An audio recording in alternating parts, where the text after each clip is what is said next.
আমি Ipsita, welcome back to my channel. চলে এসেছি আবার একটা নতুন ভিডিও নিয়ে। তো আজকের ভিডিওর শুরুতে ইন্ট্রোডাকশানে যে দৃশ্যটা দেখলেন, যে দৃশ্য দেখে রীতিমতো হার্ট হিম হয়ে যাওয়ার মতো অবস্থায় পৌঁছাবে যে কোনো সাধারণ মানুষ, সেরকম একটা দৃশ্য আপনাদের সাথে শেয়ার করলাম।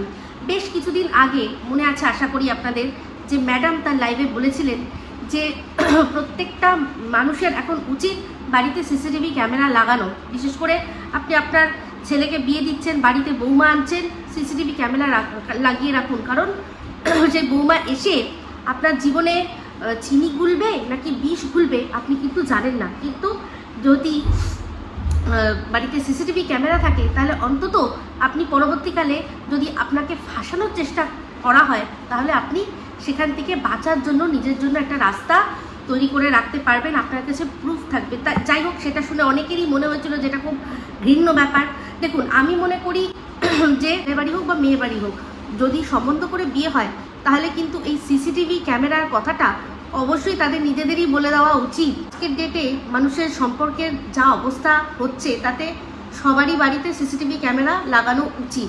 তো দেখুন, আমি একটা কথা মনে করি যে মনে করবে যে আমি যাব কারোর বাড়িতে গিয়ে সুস্থভাবে সংসার করব, তাহলে তার বাড়িতে সিসিটিভি ক্যামেরা লাগানোতে আপত্তি কী করে থাকতে পারে? কোনো রকমভাবেই আপত্তি থাকার কথা নয়। আর রইল গিয়ে বেডরুমের সহবাসের সময়, সহবাসটা তো সাধারণত মানুষের দুজনের সম্মতিক্রমে হয়। সেক্ষেত্রে ক্যামেরাটাকে আড়াল করে দেওয়ার অনেক রাস্তা আছে। ক্যামেরার মধ্যে কিছু টাঙিয়ে দেওয়া যায়, ঘরের লাইট বন্ধ করা যায়। তো এই কথাটা অনেকেই আর কি ম্যাডামের কথা শুনে সেটা নিয়ে উপহাস্য করেছিলেন। কিন্তু এই যে ঘটনাটা আপনাদের সাথে শেয়ার করলাম, মধ্যপ্রদেশের ঘটনা, মধ্যপ্রদেশের ঘটনা, এমনও নয় যে ভদ্রলোককে এরকম ফেলে ধরে মারছে তার স্ত্রী, সে কোনো অকর্মণ্য, সে ইনকাম করে না সেরকম নয়। সে কিন্তু লোকো পাইলট, মানে উনি ট্রেন চালান মানেই উনি সরকারি চাকরি করেন। সেই সরকারি চাকরিজীবী ভদ্রলোককে ফেলে তার বউ মারছে, তার ভাই তার বাচ্চাকে কোলে নিয়ে দাঁড়িয়ে রয়েছে, তারা দেখছে যে এই লোককে বেধড়ক মার দেওয়া হচ্ছে। কিসের জন্য? না টাকার জন্য। টাকার বারবার করে টাকার দাবি করা হচ্ছে, যদি টাকা দিতে পারো ভালো, না দিতে পারলে তোমাকে মিথ্যা কেসে জড়াবো। এরকম অনেক দিন ধরে হুমকি দেওয়ার ফলে এই হাজব্যান্ড এতটাই ভয় পেয়ে যায় যে সে এরকমভাবে গোপন ক্যামেরা লাগানোর ব্যবস্থা করে, যে এরপর যদি কোনো সময় হয় আমার সাথে কিছু, তাহলে এটাকে আমি প্রমাণ হিসাবে কাজে লাগিয়ে থানা, পুলিশ সব জায়গায় দেখাতে পারবো যে দেখুন আমার ওপর কীরকমভাবে অত্যাচার হচ্ছে। এরকম পাশবিক অত্যাচার একটি মেয়ে করতে পারে, মানে দেখলেও কেমন লাগে। একটা ছেলে যে কিনা তার হাজব্যান্ড তার মুখের মধ্যে লাথি মারলো, মানে ভেতরে কতটা হিংস্র মানে ব্যাপার থাকলে, কতটা হিংস্রতা থাকলে তবে গিয়ে একটা মেয়ে বা একটা ছেলেও, কোনো মানুষকে এরকমভাবে বেধড়ক পিটাতে পারে যাদের মধ্যে কিনা বৈবাহিক সম্পর্ক। তাহলে এই কথাটা যে বলা হয়েছে সিসিটিভির কথাটা একদমই ঠিক, একদম ঠিক। আপনার মেয়েকে বিয়ে দিচ্ছেন, আপনি বলুন যে আপনাদের বাড়িতে সিসিটিভি ক্যামেরা আছে তো, যে এই সিসিটিভি ক্যামেরা বিরোধিতা করবে, বুঝে নেবেন যে নিশ্চয়ই তাদের মধ্যে কোনো গলদ আছে। তাই জন্যই তো সে সিসিটিভি ক্যামেরা লাগাতে চাইছে না, যেখানে কিনা এখন পাশ্চাত্য সব দেশে সমস্ত জায়গায় সিসিটিভিটা কিন্তু বাড়িতেও ইনস্টল করা হচ্ছে। কিসের জন্য? ফর নিজস্ব সেফটি। বিশেষ করে যারা বাচ্চাকে আয়ার কাছে রেখে যায়, বাড়িতে বৃদ্ধ বয়স্ক বাবা মা আছে, তাদেরকে নার্স বা আয়ার কাছে ছাড়ে, তারা তো বাড়িতে অবশ্যই সিসিটিভি ক্যামেরা লাগায়। এমনকি অনেক রান্নাঘরে দেখা গেছে যে কাজের লোকরা মানে খাবারের মালিকিনের খাবারের মধ্যে থুতু মিশাচ্ছে। দেখা গেছে সে অনেকে এরকম একটা আমি দেখেছিলাম যে টয়লেট মানে হিসু, অল্প অল্প হিসু করে খাবারের মধ্যে ছিটাচ্ছে। তারপর হচ্ছে গিয়ে জিনিসপত্র চুরি করে, যারা কাজের লোক আছে তারা জিনিসপত্র এসব জায়গায় আর কি বুকে টুকে সায়া পেটিকোটের মধ্যে, চুড়িদারের সালোয়ারের মধ্যে ভেতরে ঢুকিয়ে নিয়ে যাচ্ছে।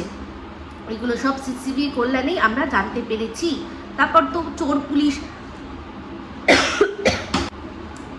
তারপর তো ধরুন কোনো চুরি হলো, ছিনতাই হলো, সেসব ক্ষেত্রে তো আরও অনেকভাবে আমাদের কাজে আসে। তাহলে আমি মনে করি এটাই, যারা সত্যিকারের ভদ্রলোক হবেন, যারা সত্যি বাড়িতে বৌমাকে বৌমা হিসেবে, মেয়ে হিসেবেই নিয়ে আসবেন, আর যেসব পুরুষরাও তাদের বাড়িতে বউ নিয়ে আসবে তারা সত্যি ভদ্রলোক, তারা সিসিটিভিকে ভয় পাবে না। যারা ভদ্রলোক হবে তারা সিসিটিভিকে ভয় পাবে না, এটাই হচ্ছে আসল কথা। তো যাই হোক, আজকাল বাড়ির চারপাশে ছাড়াও ঘরের ভেতরেও অনেক জায়গায় সিসিটিভি ক্যামেরা লাগানোর ব্যবস্থা করা হয় ফর নিজেদের সেফটি সিকিউরিটি। তাহলে এই যে কথাগুলো আজকে উঠেছিল যে সন্দীপের নামে কেন সে ক্যামেরাবন্দি করে রেখেছিল, আজকে ক্যামেরাবন্দি করে রেখেছিল বলেই তো সে বাঁচার পথ পেয়েছে, তাই না? ক্যামেরাবন্দি করেছিল বলেই বাঁচার পথ পেয়েছে। যদি না ক্যামেরাবন্দি করতো তাহলে ওর পক্ষটা ওকে বিশ্বাস করাতে অনেক সময় লেগে যেত। কারণ আমাদের সমাজে মেয়েদের জন্য স্টিরিওটাইপ একটা হয়ে গেছে, মেয়ে তার মানে সেই ভিকটিম, সে যে অন্যায় করতে পারে। এই জিনিসগুলো আজ থেকে কিছু বছর আগেও কিন্তু মানুষ বিশ্বাস করতো না। আস্তে আস্তে আস্তে আস্তে সবই দেখতে দেখতে দেখতে দেখতে সবাই বিশ্বাস করবে। কারণ একটা তো ঘটনা ঘটছে না এরকম, মানে কুমাতা, তারপর হচ্ছে কুপত্নী, কু সন্তান, মেয়ে কন্যা সন্তান ঘরে ঘরে আমাদের এখন ভরে রয়েছে, ঘরে ঘরে ভরে রয়েছে। তো চলে আসি এখন, শরীরটা একদম ভালো না, স্বাদ দিচ্ছে না। ক্যামেরা খুললেই এই যে আমার এই গলার এখানটা খুসখুস খুসখুস করছে। আমি একটা কথা বলতে গিয়ে 10 বার আমার যেন নিঃশ্বাস নিতে কষ্ট হচ্ছে আর কাশি হচ্ছে। তো যাই হোক, তাও একটা ছোট্ট ইম্পর্টেন্ট ভিডিও করবো। তো আগের দিন দেখলাম টাইটেল থাম্বনেলেই যখন লিখেছিল যে ঘুরতে বেড়াতে যাচ্ছি, আর বললো একটুখানি জামা কাপড় প্যাকিং করতে হবে। তো তাতেই ওর যে ঘুরতে যাওয়ার, এর আগেও তো দেখেছি ঘুরতে যেতে গেলে ও কী করে, যেমন কিনা পার্লার টার্লারে যায়, এরকম ধরনের কিছুই করেনি। তো বুঝতেই পেরেছি যে ওর এই ঘুরতে যাওয়াটা কোথায় হচ্ছে। বিশ্বাস করুন, আমি ভিডিও করতে পারিনি, তাই জন্য হয়তো এখন আপনারা বিশ্বাস করবেন কি না জানি না, কিন্তু ওর আগের দিনের টাইটেল দেখেই বুঝেছিলাম যে ও কৃষ্ণনগর যাচ্ছে। তার পেছনে কারণও আছে, কারণ টিনের মায়ের ভিডিওতে আর টিনের ভিডিওতে দুজনকেই দেখলাম, দুজনেরই ভিডিওতে দেখলাম যে এত এক বস্তা আবারও ইউনিফর্ম এসছে। আমি তখনই বুঝেছিলাম যে বৌদিকে আনতে যাবে। তো এখন তো বুঝতে পারছি যে বৌদিকে আনা, আর তার সাথে মনে হয় ওই কেসের কোনো ব্যাপার হয়তো থাকলেও থাকতে পারে কি পারে না, আমি ওটা নিয়ে শিওর নই। কারণ ও যদি কেসের ব্যাপার হতো তাহলে ও গাড়ি নিয়ে আসতো। এখানে দেখলাম যে ও একা একা এসছে, ট্রেনে করে এসছে। দেখুন আজকে যখন ও লেডিস কামরায় উঠলো, তাহলে কিন্তু এতদিন ধরে যে বলছি, যখন বলতো একা একা যাচ্ছি আর জেনারেলে উঠতো, আর বলতাম এটাই যে যদি একাই তুমি আছো তাহলে জেনারেলে কেন উঠছো, তোমার তো লেডিসে ওঠার কথা। হ্যাঁ, সাধারণত একা একজন মহিলা যখন ট্রাভেল করে তারা এই লেডিস কামরাতেই সবচেয়ে সেফলি তারা ট্রাভেল করতে পারে। তো এর আগে যতবার ও বলেছে একা আছি আর জেনারেলে গিয়ে উঠেছে, সেই প্রত্যেকবার ওর সাথে ওর সো কল্ড এই চ্যানেলের যে ম্যানেজার, এক্সিকিউটিভ ম্যানেজার, মানে আমাদের ফোকলা কাকার ছেলে, সে কিন্তু ছিল। সেটা আজকের ডেটে ওর ওই কথাতে পুরো স্ট্যাম্প পড়ে গেল। তো যাই হোক, আমি ওর ওইটুকুই ভিডিওটা দেখেছি, তারপরেরটা কিছু দেখিনি। কিন্তু সন্দীপের ভিডিও দেখলাম। তো সন্দীপের ভিডিওর মধ্যে দেখলেন যখন ও গঙ্গা স্নান করছিল তখন চারপাশ থেকে উলুধ্বনি, শঙ্খধ্বনি হচ্ছিল, ঘন্টা বাজছিল। সত্যি যেন গঙ্গা স্নান করে যা ছিল, যেটুকু ওর মানে যে ভাতটা ছিল, সেই ভাতটা যেন মনে হয় আজকে ও নামিয়ে দিল। খুব সুন্দর লাগছিল দৃশ্যটা। গঙ্গার স্নানের দৃশ্য তো অবশ্যই, গঙ্গার যে কোনো দৃশ্যই সুন্দর লাগে। তো ও গেছিল কিন্তু কোর্টে, কৃষ্ণনগর কোর্টে গেছিলো, তারপর সেখান থেকে গঙ্গা স্নান করে ফিরেছে। তো আজকে সন্দীপের ভিডিওতে একটা খুব ইম্পর্টেন্ট কথা বলেছে। আমি মেনলি সন্দীপকে ওই কথাটা বলার জন্যই এই ভিডিওটা করছি, কারণ টিনের ভিডিও সম্পর্কে আমি ওইটুকুই বললাম, আর বেশি কিছু দেখিনি। আমি এটুকু জানতাম যে ও কৃষ্ণনগর যাবে বৌদিকে ভুলিয়ে ভালিয়ে ফুসলিয়ে ফাসলিয়ে নিয়ে আসতে। কারণ অত ইউনিফর্ম কে ভাঁজ করবে, ওর মা আর ওর দাদা নিশ্চয়ই না, আর ও একেবারেই নয়। সেই জন্য কি হলো না, টিন গেল গিয়ে তার বৌদিকে আনবে। তো আমি পুরো ভিডিওটা দেখিনি, তো আমি পুরো ভিডিওটা দেখে আবারও যা বলার বলবো। এখন আসি সন্দীপকে নিয়ে বেশ কিছু কথা বলতে, মানে সন্দীপের বিষয় নিয়ে। এক হচ্ছে যে কথাটা ও বললো যে মাকেও সোনা বাবার সাথে পাঠায় কিসের জন্য, যে মা ওখানে যাবে, ওখানে আরও যত সব বাচ্চা কাচ্চারা রয়েছে তাদের গার্জিয়ানরা আসে, তাদের মধ্যে বেশিরভাগই কিন্তু মহিলা। এই কথাটা আমি আগেও বলেছিলাম। আগের বার যখন ও ভর্তি হয়েছিল তখনও কিন্তু সন্দীপ প্রথম দিন গেছিল, সেখানে আমরা সবাই দেখেছি কি যে সবই মোটামুটি অল্প বয়সী মেয়েরাই তাদের বাচ্চাদেরকে নিয়ে এসে, সেখানে কেউ নেই, সন্দীপের বয়সী কোনো পুরুষ মানুষ নেই, ইনফ্যাক্ট পুরুষ মানুষই নেই।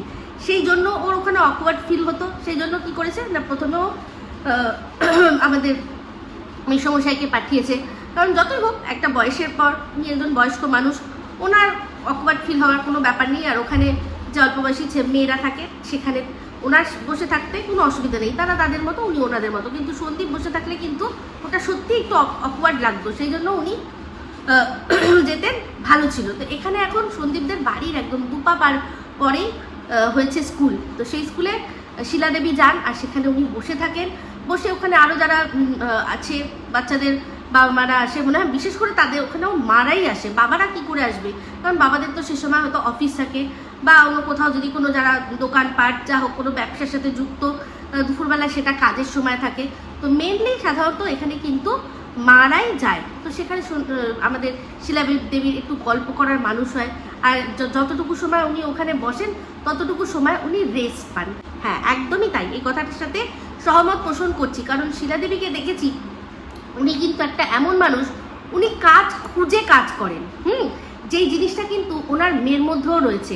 হ্যাঁ, কাজ খুঁজে কাজ করে, কোনো কাজ যেটা আছে তার থেকেও বেশি কোনো এক্সট্রা টাইম পেয়ে গেলে, ঠিক আছে আমি ওই জায়গাটা একটু গুছিয়ে নিই, ঠিক আছে আমি সেই জায়গাটা একটু গুছিয়ে নিই, ওইখানটা আরেকটুখানি অর্গানাইজ করে নিই। এই জিনিসটা আমি অনেক বছর ধরে যেহেতু ওনার মেয়ের ব্লগ দেখি, আমি অনেক সময় দেখেছি যে ও কিন্তু এই জিনিসটা করে, যে আজকে আমার একটু টাইম বেশি রয়েছে, ঠিক আছে আমি আমার যে ওয়ার্ড্রপটা আছে ওটা আরেকবার রিঅ্যারেঞ্জ করলাম। ওটা কিন্তু না করলেও ওর চলে যেত, কোনো ব্যাপার ছিল না। তেমনি ঠিক শিলাদেবীও কাজ খুঁজে খুঁজে কাজ করেন।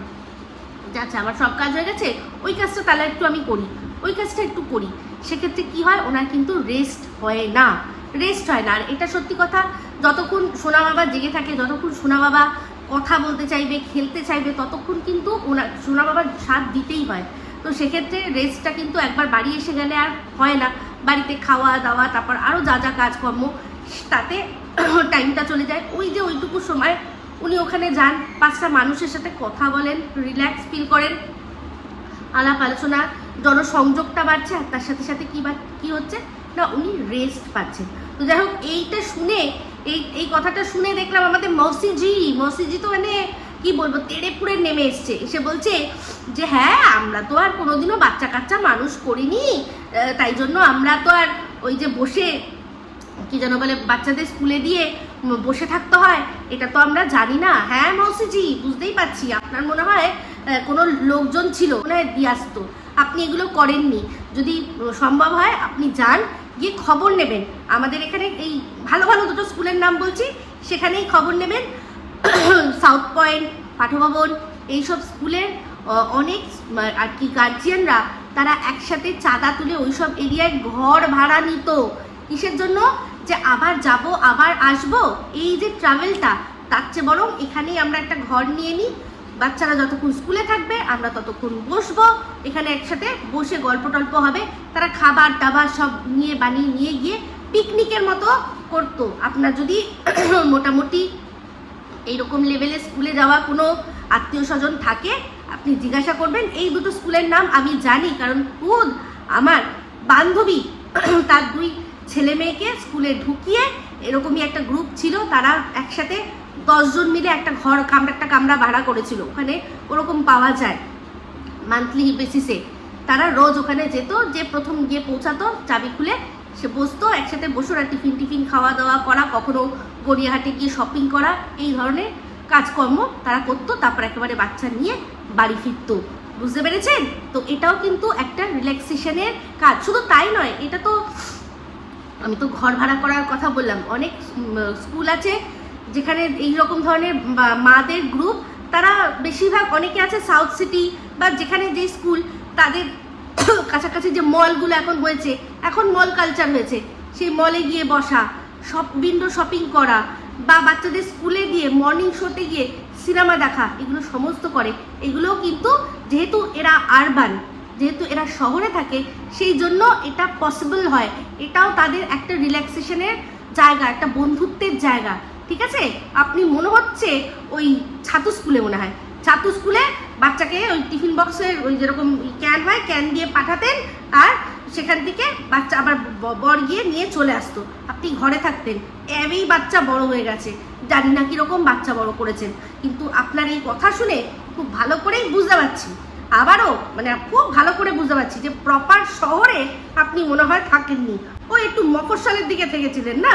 ওই মোটামুটি বুঝতেই পারছি সন্দীপের যেরকম মামার বাড়ির দিকটা ওই রকম দিকটা, যখন আপনাদের বাচ্চা কাচ্চা যখন ছোট ছিল তখন ওই রকম দিকেই ছিলেন। হ্যাঁ, এখন ওই দিকটাও মোটামুটি শহরেই হয়ে গেছে। যদি এখন আপনার বাচ্চা ছোট থাকতো তাহলে বুঝতে পারতেন, বাচ্চাকে স্কুলে দিয়ে দেখতেন আপনারও একটা আলাদা জগৎ থাকতো, বান্ধবীরা থাকতো, সেখানে তাদের সাথে আপনিও ঘুরতে বেড়াতে যেতেন। বুঝতে পেরেছেন?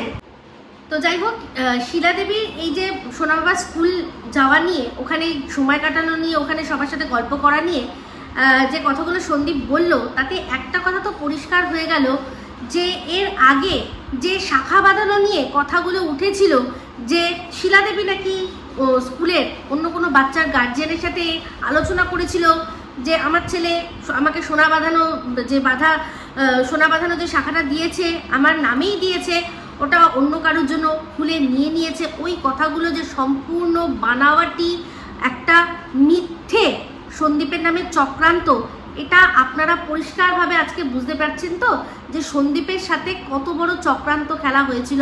এখানে কিনা আমরা দেখেছি কিছুদিন আগে যখন শিলা দেবী একটা বিয়ে বাড়িতে গেছিল, তখন কিন্তু উনি ওনার শাখাটা পড়েছিলেন, মাত্র কয়েকদিন শাখাটা খুলে রেখেছিলেন বলেই কিছু মানুষ তারা এইরকম নানান রকম মস্তিষ্ক প্রসূত গল্প বানিয়ে সন্দীপকে বদনাম করলো, সন্দীপের পুরো ভিউজ ডাউন করে দিল, সন্দীপকে সবার চোখে ভিলেন সাজিয়ে দিল। বুঝতে পারছেন তো যে এরকম কিছু মানুষ ছিল, যেরকম সন্দীপ বলেছে না যে বেশ কিছু মানুষ ছিল আমাদের সামনে মুখোশ পরে ঘুরে বেড়াতো, তো এই যে সেই রকমই কোনো এক মুখোশধারী, তারই এই চক্রান্তটা ছিল সন্দীপের মায়ের হাতের সেই যে শাখাটা সন্দীপ বানিয়ে দিল। ও সেই শাখাটা এখন দেখা যাচ্ছে না, তার মানেই ওটা কার না, ঝিউ সাহার। এরকম একটা কমেন্ট কিন্তু সন্দীপের পাতানো দিদির কমেন্ট বক্সে যখন এসেছিল, তখন সে নিজে কোনো কিছু ছানবিন না করেই সেই লাইভের মধ্যে বলেছিল, তাই কাকিমার শাখাটা দিয়ে দিয়েছে, ঝিউকে দিয়ে দিয়েছে, তো বড় অন্যায় করেছে। তাহলে চিন্তা করে দেখুন, যদি সত্যি তার মা কোনো রকম কোনো গার্জিয়ানের সাথে এই জিনিসটা আলোচনা করতো, তাহলে সন্দীপ কি আবারও তার মাকে এই স্কুলে সারাক্ষণ থাকার জন্য বলতো কি? সন্দীপের বাড়ির থেকে 2 পা দূরে সন্দীপ একটা বাইক স্টার্ট করবে, বাচ্চাকে দেবে, চলে আসবে, আবার গিয়ে নিয়ে আসবে, মাকে ওখানে সবার সাথে বসে গল্প করার সুযোগটা দেবে, আর বাড়ির যত ঘটনা সব মা আবার যদি কারোর সাথে আলোচনা করে সেই সুযোগটা কি দেবে না। তো পরিষ্কার বোঝা যাচ্ছে যে এটা সন্দীপদের বিরুদ্ধে কত বড় চক্রান্ত হয়েছিল, ওর মায়ের হাতে কদিন দেখা যাচ্ছিল না, সেই জন্য এই শাখা নিয়ে কি করেছে যে সন্দীপদের নামে জঘন্যতম রটনা রটিয়ে সন্দীপকে সবার কাছে ছোট করেছে। কিন্তু ওপরে একজন রয়েছে, সে আস্তে আস্তে মেঘ কিন্তু সরিয়ে দিতে পারে, যেমন কারোর জীবনে মেঘ জড়ো করতে পারে, তেমনি আস্তে আস্তে মেঘ সরিয়ে সুন্দর ঝলমলে রোদও আবার আনতে পারে। তো সন্দীপদের জীবনে সেরকম সুন্দর ঝলমলে রোদ আবারও আস্তে আস্তে আসছে, আর ওদের ওপরে যে কালো ছায়াটা ছিল মনে হচ্ছে যেন সরে যাচ্ছে। তো যাই হোক, এরপর আসি আরেকটা কথা, সেটা হচ্ছে গিয়ে আজকে আমি একটুখানি ক্ষমা চেয়ে নেবো। আমার সত্যি কথা বলতে খুব কষ্ট হচ্ছে, আমি কথা বলছি কষ্ট করে, কিন্তু শুধুমাত্র আমার কটা কথা বলার আছে বলেই আমি এসেছি। তো যাই হোক, সন্দীপের আরেকটা কথা, সেটা হচ্ছে গিয়ে সন্দীপ যেটা বললো যে ডিসিশন নিয়েছি আমি, যে আমার বাচ্চাকে আমি এখানেই পড়াবো, বাচ্চাকে কোনো ডিপিএসে দেওয়ার কোনো দরকার নেই, আমি এখানেই পড়াবো, এখানে যা ও এডুকেশন পাচ্ছে যথেষ্ট। কেন গভর্নমেন্ট স্কুলে পড়ে কি কোনো বাচ্চা স্ট্যান্ড করে না? আমি অনেকবার আমার ভিডিওতে অনেকবার বলেছি যে আমি নিজে গভর্নমেন্ট স্কুলে পড়েছি, আমি বিশেষ কোনো স্ট্যান্ড না করতে পারলেও কিন্তু আমার সাথে যারা সহপাঠীরা ছিল তাদের মধ্যে একজন ভিসা কোম্পানিতে চাকরি করে, আমেরিকায় থাকে, একজন ইউকে একটা নাম করা ইউনিভার্সিটিতে সে রিসার্চ করছে, এখন অবধি রিসার্চ করছে, তারপর হচ্ছে গিয়ে পিএইচডির জন্য, তারপর হচ্ছে গিয়ে বড় বড় অনেক কলেজে অধ্যাপিকা হিসাবে কাজ করছে। আমার সহপাঠী, একই ব্যাচ থেকে পড়াশোনা করেছি, এরকম অনেক মানুষ আমি তো এখানে কয়েকজনের কথা বললাম, অনেক এরকম মানুষ রয়েছে যারা কিনা বেশ ভালো জায়গায় তারা প্রতিষ্ঠিত হয়েছে। তারা আমরা কিন্তু গভর্নমেন্ট স্কুল থেকেই পড়েছি। তো গভর্নমেন্ট স্কুলে খুব ভালো পড়াশোনার মান ছিল, এখন আমি ঠিক বলতে পারবো না। তবে তোমাকে একটাই কথা বলবো যে যাই করো না কেন ওকে দামি স্কুলে দেওয়ার দরকার নেই, কিন্তু ওকে একটা ইংলিশ মিডিয়াম স্কুলে দেবে, যে কোনো ইংলিশ মিডিয়াম স্কুলে দেবে। আমি আমার মেয়েকে এমন স্কুলেই পড়িয়েছি, নামি দামি নয় কিন্তু ভালো ইংলিশ মিডিয়াম স্কুল, সেখান থেকে সে যেটুকু যা অর্জন করার করছে, এখনও অবধি তার হয়নি, শেষ হয়নি। আর তার ওপর ছেলেকেও আমি তাই ঠিক করে রেখেছি যে যখন প্রপার পুরো স্কুলিং শুরু হয়ে যাবে তখন আমি ওকে কিন্তু, যখন প্রপার স্কুলিং একেবারে শুরু হয়ে যাবে, যেটা কিনা কিছুদিনের মধ্যেই, তখন কিন্তু নামি দামি নয়, একদম সাধারণ একটা ইংলিশ মিডিয়াম স্কুলেই আমি দিয়ে ওকে পড়াশোনা করাবো। কারণ আমি এটাই জানি যার মধ্যে ট্যালেন্ট আছে সে নিজের থেকেই ঠিক শাইন করবে। কিন্তু এখানে এবার কাহানিমে একটা টুইস্ট আছে, যদি গভর্নমেন্ট স্কুলে দাও সেখানে যেন ইংলিশ মিডিয়াম থাকে সেটা দেখে নেবে। কেন বলছি, কারণ বাংলা মিডিয়ামে ধরো তুমি ওকে পড়ালে, পরবর্তীকালে যখন হায়ার স্টাডিজ করবে তখন কিন্তু লেকচারগুলো সব ইংলিশেই হয়, তখন ইংলিশে হয়, তখন কিন্তু আর বাংলায় লেকচার ও শুনতে পাবে না। যখন গ্র্যাজুয়েশন করবে তখন কিন্তু বাংলায় লেকচার পাবে না। তো তখন ও কিন্তু ইংলিশ মিডিয়ামের যারা স্টুডেন্টরা আছে তাদের থেকে কিন্তু এই বাংলা মিডিয়ামে যারা আছে তারা কিন্তু একটু না একটু পিছিয়ে পড়ে ইংলিশের জন্য। তাই জন্য যদি গভর্নমেন্ট স্কুলেও দাও তাহলে ইংলিশ মিডিয়াম মাস্ট, আর ইংলিশটা রাখতেই হবে। কেন বলছি, কারণ ও পড়াশোনা করে একটা ভালো ডিগ্রি যদি অর্জন করে তো তারপর তো ওকে এই ওয়েস্ট বেঙ্গলেই যে ও চাকরি পাবে, কাজ পাবে, এর তো কোনো মানে নেই। ওকে কিন্তু ওয়েস্ট বেঙ্গলের বাইরে গিয়েও কাজ করতে হতে পারে ইন্ডিয়ার মধ্যে, বা ইন্ডিয়ার বাইরে গিয়ে ওকে বিদেশেও চাকরি করতে হতে পারে, কাজ করতে হতে পারে। সেক্ষেত্রে ইংলিশটা কিন্তু একদম মাস্ট, যেটার ভিতটা ছোট্টবেলার থেকেই তৈরি করে দিতে হয়। এমনকি স্পিকিং, ইংলিশের স্পিকিং পাওয়ারটাও যাতে ছোট্টবেলা থেকে ডেভেলপ করে, সেটার জন্য যদি তোমাদের আশেপাশে কোথাও স্পোকেন ইংলিশের ক্লাস হয়, এক্ষুনি না, একদমই এক্ষুনি নয়, এখন অনেক দেরি আছে, কিন্তু পরবর্তীকালে মাথায় রাখবে যে এটা তোমার কিন্তু দিতে হবে। কারণ বাচ্চারা শুনে শুনে শিখে যায়। যাদের বাড়িতে ইংলিশে কথা হয় তারা মোটামুটি বাচ্চারা নিজেরা ঘরেই শিখে যায়, ইংলিশ মিডিয়ামে পড়ে আর ঘরেই শিখে যায়। আর যাদের বাড়িতে ইংলিশে, যেমন আমাদের বাড়িতে সবার বাড়িতে কিন্তু আমরা সবসময় ইংলিশে কথাবার্তা বলি না, সেক্ষেত্রে ওদের একটু স্পেশাল লাগে। ইংলিশ মিডিয়ামের স্কুলে পড়লে তারা মোটামুটি, যেহেতু স্কুলেও অনেকটা সময় ইংলিশেই কথা বলে, শিখে যায়। তো তোমাকে সেইটা মাথায় রাখতে হবে যে যাই করো না কেন গভর্নমেন্ট স্কুলে দিলেও তোমাকে সেটা ইংলিশ মিডিয়ামেই দিতে হবে, যাতে ও পরবর্তীকালে লাইফে গিয়ে ওর কোনো প্রবলেমে না পড়ে। কারণ বাংলা মিডিয়ামে পড়ে অনেকেই অনেক জায়গায় স্ট্যান্ড করেছে, অনেক জায়গায় পৌঁছে গেছে, সেটা তখনকার কথা। তখনকার আর এখনকারের মধ্যে কিন্তু অনেকটা তফাৎ আছে। ও এখন যা পড়ছে একদম ঠিক আছে, পড়ুক। ক্লাস 5-এর পর যদি পারো ইংলিশ মিডিয়াম একটা কৃষ্ণনগরে যে মেন ব্রাঞ্চ আছে, যেখানে তুমি ভর্তি করেছো তার যে মেন ব্রাঞ্চ কৃষ্ণনগরে আছে, সেখানে ভর্তি করে দেবে। ব্যাস, ওর আর কিচ্ছু লাগবে না, আরামসে সব হয়ে যাবে। তোমাদের কৃষ্ণনগরে ওখানে ভালো স্কুল, কলেজ, সমস্ত কিছু রয়েছে। বলি ভিডিওটা এখানে এন্ড করছি। যদি ভালো লাগে তাহলে অবশ্যই লাইক, শেয়ার, কমেন্ট করতে ভুলবেন না। যারা চ্যানেলটা সাবস্ক্রাইব করেননি তারা সাবস্ক্রাইব করে নেবেন। সবাই ভালো থাকবেন, সুস্থ থাকবেন। আবার আসছি খুব শীঘ্র নতুন ভিডিও নিয়ে। টাটা।